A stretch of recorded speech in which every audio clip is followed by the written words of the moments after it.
Well, good evening. Let's go ahead and get started with the work session, January work session for the Jackson County Board of Education.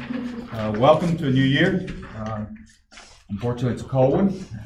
We'll try to work fast and get warmed up to where we can get all this done, and we'll be out of here pretty quickly. So, Dr. Howard, turn it over to you right away. Thank you. I want to welcome everyone to the new year as well, and thank you for being here. I know it was a blistery cold evening. I'd like to start by welcoming a new member of our team that is a treasured asset already, Mr. Ted Gilbert. I think some of you have met him, and so he started yesterday, and as you know, he retired from Clark County. And Mr. Gilbert, if you don't mind, if you'll share just a little bit about what you're bringing to us, which is a great deal, and what you've been doing. You speak very highly, and I appreciate that. I did spend 15 years in Clark County. I started there as director of the SPLOST program, handling the design and construction. Did that for 5 years, and then my wife and my secretary suggested that I apply for the associate superintendent. I didn't really have any plans to go that direction, but I did, and I was offered that and spent the last 10 years as associate superintendent of district services there, which is the same as operations here. So with that background, I'm really excited about being here. I'm very grateful for the offer. It's been a great 2 days. In some ways, like drinking from a fire hose. But I had some time over here on a team selecting the construction manager risk, and got to spend some time with Josh, and it was a lot of fun. So I'm getting there. It's going to take a little while, and I may look at your name tags tonight as you ask me a question. But thank you very much. I'm glad to be here. Thank you. And prior to that, your background was in. Well, I guess I'm older, so back about 1972 or 3, I got into construction, built houses for a while, and then moved into multifamily commercial construction, and that was pretty much my career until I went to the school district. That was at the recommendation of an architect, and I'm grateful he suggested that. It's been a lot of fun. Very good. We're glad to have you. Thank you. A lot of good things about you. I appreciate that, and I look forward to the work. Yeah. It's going to be good. It's important. We are so glad to have him. He's just like being at home already, so I hope he feels that way as well. So Thank you. Glad he's here. So I have just a few general information updates. The first is just a reminder. Now, we scheduled this full board training long before even the SEC championship took place. So it is scheduled for Monday, January the 8th, and we're going to meet at the Carl Vincent Center Institute there at Georgia. So look forward to having you all there. I have included in your packet the agenda that Dr. Boyle and Dr. Cook have crafted for us.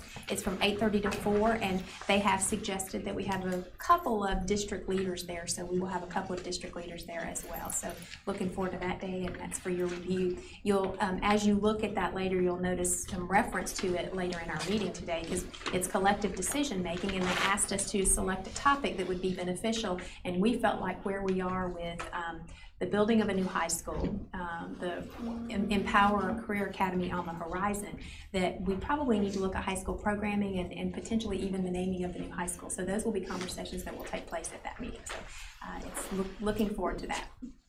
We, just as a sidebar, we had talked about having dinner afterwards and rolling right into the board meeting, and Dr. Morris was going to be gracious and provide us lunch. So I'm sure you'll all want to stay for dinner. Yeah,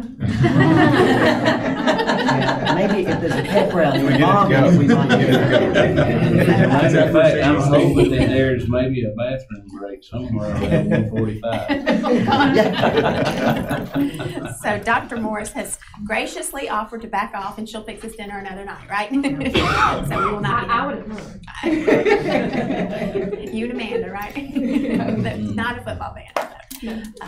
So that's just a reminder there. We did make some pretty significant adjustments, and I sent an email to the staff and I forwarded it to you all as well. But just as a reminder, we've moved the January board meeting to Thursday evening, and it will be at the central office because we have postponed all recognitions until February. I didn't feel like it was fair to ask people to make adjustments in 3 days, so we're going to postpone all the recognitions to February. So with that in mind, our February meeting will be a lengthy meeting, and it will be at Jackson County High School. It was scheduled to be at Maysville, but because of the attendees that we planned for, then we've moved it back to Jackson County High School. However, Maysville and Jackson County will be recognized, so they'll both do their short highlights, and we'll have our Teachers of the Year as well as our Rotary. So eat your Wheaties that day. That'll be a long night. just want to remind you that we are going to discuss the calendar this evening with our advisory council. We have tabled this for a month, and I believe I explained this last month, through our design thinking, which Mr. Nicholson and some of the team are going to talk about further in our parent advisory council meeting. One of the topics that came up from our internal stakeholders, and it came up pretty strongly, was the need for us to really consider evaluating the value of our calendar. And so the advisory council had requested that we go ahead and pass 2 years, a calendar for 2 years, and I fully support that. I understand people make plans way in advance now, especially for big events like cruises and so forth. So at this time, I'd like to postpone that conversation and update them. Just so that you're aware, we will share with them our internal survey. We had a calendar 1 and a calendar 2. Calendar 1 was very similar to this year's calendar. Calendar 2 had some changes to it that built in more professional learning days and built in more breaks. And based on internal stakeholders, calendar 2 was the preference, which is a change. So we want to explain that to our advisory council and also explain to them that we heard a lot from our teachers, and it had more to do with how we build in professional learning. So while we've already crafted 2 years of calendar 1 and 2 years of calendar 2, we would support the idea of putting them both out there, but year 2 being tentative and not approved yet, just in case we find that there's a need to adjust year 2. So once it's approved, it's kind of done, but it's easier if we put a tentative calendar out there and go back. So we want to honor the feedback of both our internal stakeholders as well as that feedback that we've gotten from our parent advisory council. So no pushback on starting July the 24th? Wow. Well, but see, they get all these other breaks, Yeah. which makes it nice. Yeah, and you know, Josh and Mr. Gilbert, we will have to have conversations because we have a renovation going on at West Middle, so that backs us up a week a little bit, and that's it'll tighten things. So we'll have a conversation in the advisory council and follow up with it next week. So I just wanted to update you on why we have been a little bit delayed. We were also waiting to see what our timeline looked like for the West Middle renovation. We know now that we're going to be able to start some stuff in March. We'll talk about that during facilities. Okay, and with that in mind, I'll turn it over to Mr. Nicholson to update us a little bit on our launch from yesterday. It's hard to believe, but I'm going to be very brief. But that's largely due to the fact that we have a parent advisory council afterwards. I know you're excited. Some of you are disappointed. Some of you relish the opportunity to listen to me speak ad nauseum. All seriousness, we most of what Teaching and Learning wants to share is during the parent advisory council. But I do feel like we should share with you that we gathered everyone, all full-time employees, teachers, parapros, front office folks in East Jackson Comprehensive High School's auditorium yesterday. It was about 800 people. You've heard us talk about the remarkable experience. So we had Chick-fil-A biscuits that we were able to hand out a biscuit and bring everybody back, welcome them to a Happy New Year, and create a remarkable experience. We had Rodney Bullard of Chick-fil-A, has vice president there, and he's written a book about being more heroes, and everybody can be a hero. And he talked about how to change the world, you really just need to change the 3 feet around you, and then if you change the 3 feet, you change the 3 feet, and we all link together, we do change the world. And it was a very positive, uplifting message, but it was also something that's doable. It's something we hopefully had our teachers walking away going, I can do this. And Dr. Howard and I both also shared a keynote of sorts that's largely based on a book study that all of our book that our leaders are going to do a book study on, and this is Learning Transformed by Sheninger and Murray. And the idea is this, in a nutshell: the world is changing at a pace that it's never changed before. The fact that we have a lot of people for Christmas got technology that they're now speaking to turn up their thermostats or play the music and that's just the tip of the iceberg. So they present a case for the fact that the jobs of tomorrow are not going to look anything like what we anticipate. So the skill sets are going to be different as well. And that we're in an age of digital information. It's no longer the role of a teacher or educator to provide information. It's really to discern how to use that information, what is applicable, and really it's more about problem solving. So we will spend more of our time this evening talking a little bit more about the learning transformation that continues from our creation of the remarkable experience, which comes from the 3 goals of quality academic experience and personalized learning most importantly, preparing students for the future. And so we'll talk a little bit more about that when we have the parents, and we're going to actually engage in the first phase of the design thinking together, and you will have a very critical role. So we'll tell you what that role is when we get into that, but it has to do with empathy and listening and really getting at the root of what our stakeholders in our community want most and what they value. And so we're gonna do some listening and empathy exercises around that at 7. And you've already addressed Monday. Right, to some extent. The only thing that I would say is, you want to say that? That wasn't that brief? Sounds like a counseling group. Huh? Empathy and the listening skills. It's very much right so. there. I'm there. Very much so, absolutely.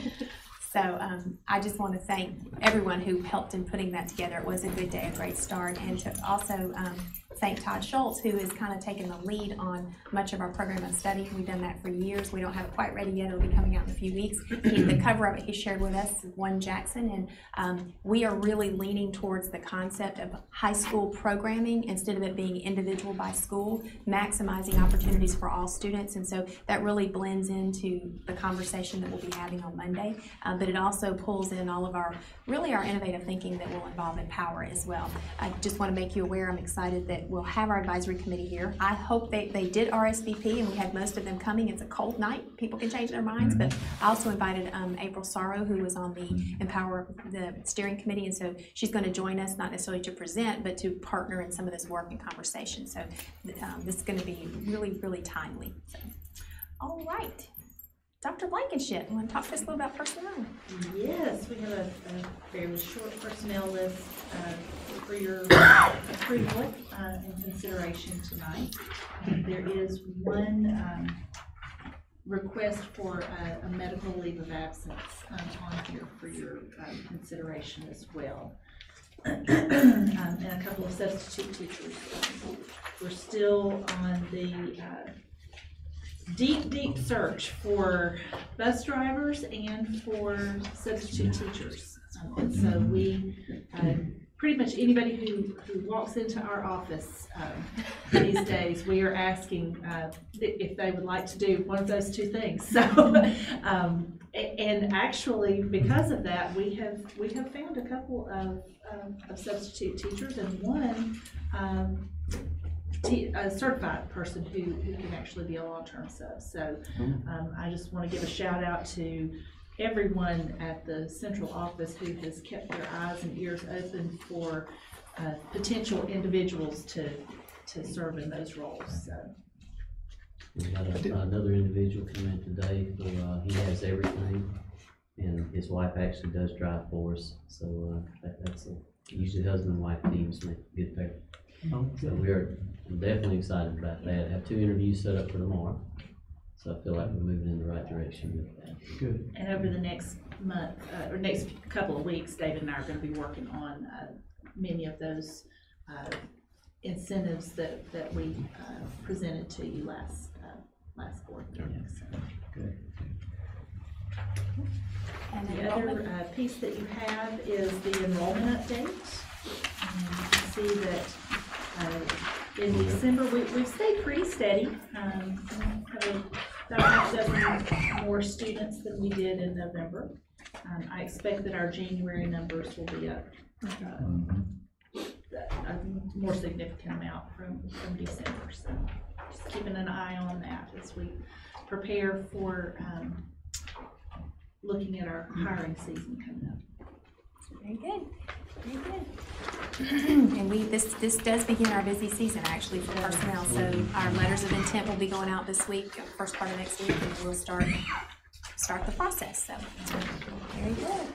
All right, Ms. Dodge and Ms. Bryant worked feverishly straight through the break to make sure things were all taken care of. So Ms. Dodge, I'll ask you to give us the good news with SPLOST and continue with finance. We have several pieces of very good, exciting news that we've gotten over the past couple of weeks. The financials, of course, look great because we are getting significant amounts of our tax revenue in, and so our fund balance is looking great, and we're a step ahead because we didn't have to pay off the TAN this year. So that's just That still feels real good, doesn't it? Oh, gosh. I mean, it's not with feet.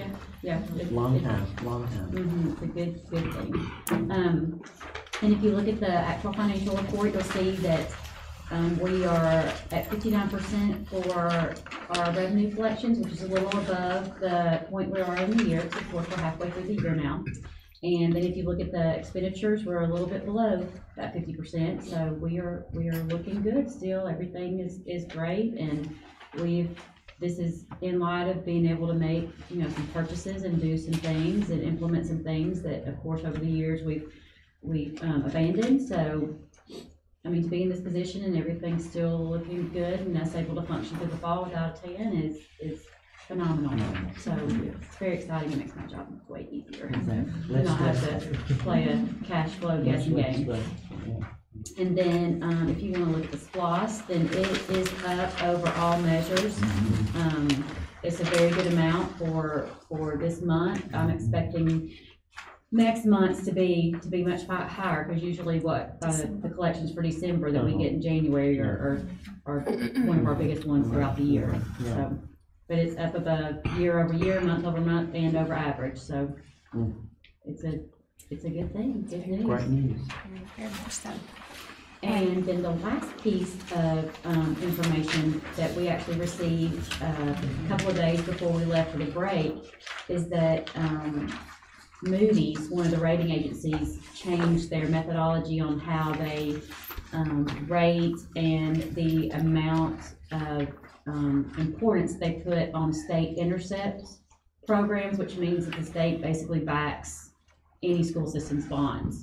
So no matter what, those bonds are guaranteed basically. So I've never understood why our ratings aren't much higher with that backing.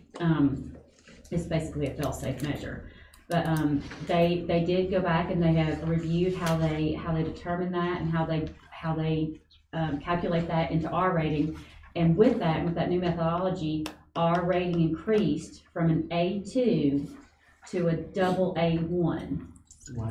So that's huge, because AAA1 is the highest you can get. So we went up not only a letter grade, but also the number also we increased. So it's basically a low risk, positive outlook is what the rating means. And with us looking to possibly in the next year or two look at going to the voters with another bond to continue the facilities that we need, that rating increase is going to be a huge asset to the financing that we'll be able to get. So it's good news. That has a long-term significant impact. 18 looks good, doesn't it? Yes. 18 looks good. Yes. Certainly does. Great. Great, good news. Thank you. And now all of our buses came in, didn't they? Yes. That we were waiting on, didn't they? Yes, they have. Now I don't think we have one or two still on the road, because one came in we have to get the tags and stuff for them, but they have all A come couple in. of them came in over the holidays, and then Good. a special, the additional special ed one will be coming in February. So. Right. So, Good. but we were able to, starting Monday, we will have divided our special ed routes, and that will help us with those routes as well. So, improvements happening. All right, very good. Josh and Mr. Gilbert, Josh has worked really hard. I'm gonna ask Amanda, she went right to it. Just go to present mode, maybe top right, present. There you go. So I don't know if anybody's had a chance to play on the new playground yet at East Elementary. It's been a little bit cold. Yes, it warms up. We were able to finish that project up. That's wonderful. It turned out really well. I think they're gonna enjoy it. And we had a great partnership with their PTO, which made a significant investment as well on new equipment. Yeah. So they were finishing installing the equipment today. Oh. So I think the kids are really gonna enjoy that, and it's really nice if you get a chance to go out and see it. And before you leave that, I just want to say a very special thank you to Josh. This is the third playground upgrade that we've done. We started with West Elementary when we built the school, and then we went and have been able to do that at Gum Springs and now East Elementary. And it makes an amazing difference when you go see it. You did a really good. That was designed by Josh. So having the walking trail and the space where he has done a great job. So have you played on it yet? I have. Well, good. Glad you tried it out. Now we know it works. Yeah. Field testing. But, yeah, I have to inspect it. So. Yeah, absolutely. Have you tried all that? Yes. Aren't you certified with Yes. I am. They recognize. Yeah. So, and part of that's playing on it, so you can That's inspect right. it while Yeah. you're doing that. Hey, it's just part of the job. It is. Somebody's gotta do it, Yeah. so. He had his fun playing on the front loader or the Oh, yeah. front It might be good to share that it's been Stories from professionally played later on today. two of the Atlanta Falcons football players, courtesy of Dr. Morris's Golden Radish Award, where they tossed a football around and played some foursquare with these students right before the break. Oh, good, yeah. Professional players on the field. Yeah. All right. And then I made reference to the West Jackson Middle School renovation timeline, but So right now, the plans are being finished. As soon as they're done, we'll be looking for the GMP, and we'll know more next month about maybe getting that timeline down. But I feel like we're on schedule for getting everything complete for substantial completion by the time school starts. It's going to be on us before we know it, but I think we're moving along pretty good on that. But we'll know next month. The plan should be finished within the next week or two, and we'll start working with the architect and general contractor to get pricing, and then we'll start bidding everything out. And hopefully get the roof and air conditioning can start before school ends. Is our goal to have that done before summer even starts. very good. And then I'll speak, and Mr. Gilbert and Mr. Patton pipe in at any time. So we will be talking at the whole board training on Monday, as well as some this evening about our facilities planning going forward. And we've spoken to you all about the fact that to get a new high school on 332 in the West Jackson community, we certainly need to access as many funds as we can. The only way that we can tap into capital outlay funds is to phase out Jackson County High School and actually remove those instructional units from our inventory. That building is 27 years old, going on 28 years old, and so we can either earn renovation money and renovate, or we can phase it out and then spend local money to renovate for any renovations we want later. We won't earn any more on that building, but that will allow us to access funds from our capital outlay program at the state. In order for us to do that, there was a little bit of confusion between our legal counsel and the state about whether or not hearings were necessary. But the state has come back and said, we would prefer that you move forward with the hearing so that people understand what you're doing. And so we certainly don't want to violate any expectations. And so we will be having conversation this evening a little bit, and then certainly more Monday when we talk about our planning with high school programming. But I'd like to go ahead and ask you to pencil in the fact that we will have phase out hearings on February 8th and February 12th, and then we will ask for you to approve a phase out resolution at the February 12th board meeting. So we'll have both of those hearings before the meetings.